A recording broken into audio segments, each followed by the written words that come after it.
ऐसा वोट देना और इस तरीके से जिताकर इनको दिल्ली भेजना कि वो लोग जान जाएं मैं पलटा नहीं हूं। इसे पलटना नहीं कहते, इसे पटकनी मारना कहते हैं, पटकनी देनी है। मल विद्या वो थोड़ी बहुत जानते हैं, थोड़ी बहुत मैं भी जानता हूं।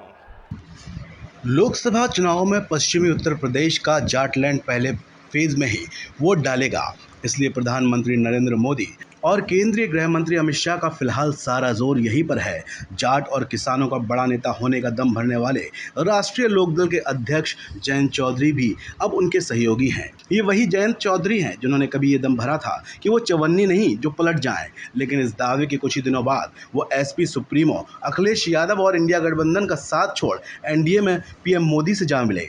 इसके बाद जयंत चौधरी पर चवन्नी वाले बयान को लेकर खूब तंज कसे जा रहे हैं। अपने पिता चौधरी अजीत सिंह के गढ़ मुजफ्फरनगर में केंद्रीय गृह मंत्री अमित शाह के साथ मंच पर जयंत चौधरी ने भी चवन्नी वाले बयान पर पलटवार किया और पुराने सहयोगी और यूपी के पूर्व मुख्यमंत्री अखिलेश यादव पर तंज कसा। जयंत ने कहा कि वो पलटे नहीं बल्कि पटखनी दी है। जयंत ने कहा कुश्ती के कुछ दांव अखिलेश यादव जानते हैं तो कुछ वो भी जानते हैं। विरोध है उनके अंदर ही अंदर, विरोध वो कर रहे हैं। और मैंने कल परसों की बात है, जो उत्तर प्रदेश के मुख्यमंत्री रहे उनका भी एक बयान मैंने देखा। अब तक मैं उनके लिए कुछ बोला नहीं हूं, मैं उनके लिए कोई व्यक्तिगत बात बोलूंगा भी नहीं। वो भले गाली गलौज करना चाहें तो मुझे 4 गाली फालतू देना चाहें तो दे दें, मुझे कोई फर्क नहीं पड़ता, क्यों मैं आपके साथ हूं। लेकिन एक बात बता देना चाहता हूं, मुजफ्फरनगर के लोगों से मेरी खास अपील है। मेरा इतना तो अधिकार आप पे बनता है कि नहीं बनता। मैं खास निवेदन करना आया हूं, हम लोगों की प्रतिष्ठा दांव पे लगी है। इन्हें बता देना, ऐसा वोट देना और इस तरीके से जिताकर इनको दिल्ली भेजना संजीव जी को कि वो लोग जान जाएं मैं पलटा नहीं हूं। इसे पलटना नहीं कहते, इसे पटकनी मारना कहते हैं, पटकनी देनी है। मल विद्या वो थोड़ी बहुत जानते हैं, थोड़ी बहुत मैं भी जानता हूं। हालांकि यूपी की सियासत को जानने वाले कहते हैं कि अखिलेश को पटकने के दांव में खुद जयंत फंस चुके हैं, क्योंकि बीजेपी ने उन्हें सिर्फ 2 लोकसभा सीट ही दी, बागपत और बिजनौर। उनकी पसंदीदा और पिता का गढ़ कही जाने वाली मुजफ्फरनगर सीट तक उनको नहीं मिली, जबकि अखिलेश ने उन्हें 60 सीटें देने का ऑफर किया था। इतना ही नहीं, 3 दिन पहले मेरठ में पीएम मोदी की सभा में मंच साझा करते समय की जो तस्वीरें सामने आई, उसमें भी जयंत चौधरी चवन्नी नजर आए थे। आपको वो तस्वीरें भी दिखाते हैं और चवन्नी शब्द से जुड़ा खुद जयंत चौधरी का किस्सा भी बताएंगे। पहले आप ये तस्वीर देखिए। मंच पर स्वाभाविक तौर पर बीच में प्रधानमंत्री नरेंद्र मोदी बैठे हैं, उनके एक ओर बीजेपी प्रदेश अध्यक्ष भूपेंद्र चौधरी और उसके बगल में केंद्रीय मंत्री और लोकसभा उम्मीदवार संजीव बालियान बैठे हैं। इस पहले फ्रेम में जाटों की राजनीति करने वाली सबसे मजबूत पार्टी और उसके सबसे बड़े नेता होने का दम भरने वाले जयंत चौधरी कहीं नजर नहीं आ रहे हैं। सही सुन रहे हैं आप, कहीं नहीं दिखाई दे रहे हैं। जयंत चौधरी के चवन्नी नजर आने की कुछ और भी तस्वीरें आपको दिखाएंगे, लेकिन पहले ये जान लीजिए कि खास बात ये भी है कि प्रधानमंत्री की ये रैली जयंत चौधरी के दादा चौधरी अजीत सिंह के पिता और किसानों के बड़े नेता रहे पूर्व प्रधानमंत्री स्वर्गीय चौधरी चरण सिंह को भारत रत्न से सम्मानित किए जाने के ठीक अगले दिन हुई, और वो भी चौधरी चरण सिंह के गढ़ में हुई, जिनके पोते हैं जयंत चौधरी। 2 महीना पहले दादा को भारत रत्न का ऐलान होने के साथ ही जयंत ने बड़े अरमान और पीएम का मोदी का एहसान मानते हुए पाला बदला था। उससे पहले जयंत सपा सुप्रीमो अखिलेश यादव के साथ विपक्षी गठबंधन में थे।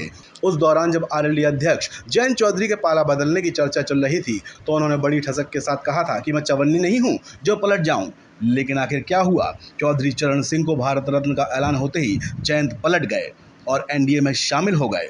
पहली बार चवन्नी साबित किया गया उन्हें, और अब उनके ही गढ़ मेरठ में एनडीए की पहली चुनावी रैली की तस्वीरें आपने साफ देख ली हैं। राजनीतिक तौर पर वो चवन्नी साबित हो रहे हैं। मंच की तस्वीरों का ये पहला फ्रेम तो आपने देखा, अब आगे बढ़ते हैं। पीएम मोदी से 2 या 3 लोगों के बाद जगह मिली जयंत चौधरी को। इतना ही नहीं, मंच पर जब प्रधानमंत्री मोदी सबसे मिल रहे थे तो जयंत से उनकी मुलाकात बस फॉर्मेलिटी ही नजर आई, इसमें कोई गर्मजोशी नहीं दिखी।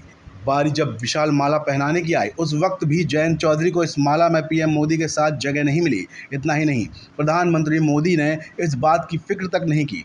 और जब पीएम मोदी को किसानों के प्रतीक चिन्ह हल देकर सम्मानित किया गया, उस वक्त भी थामने वालों में जयंत नहीं थे। हालांकि बाद में उन्हें इशारों में बुलाया गया तो रस्म अदायगी के तौर पर एक किनारे जयंत चौधरी ने अपना एक हाथ लगा दिया।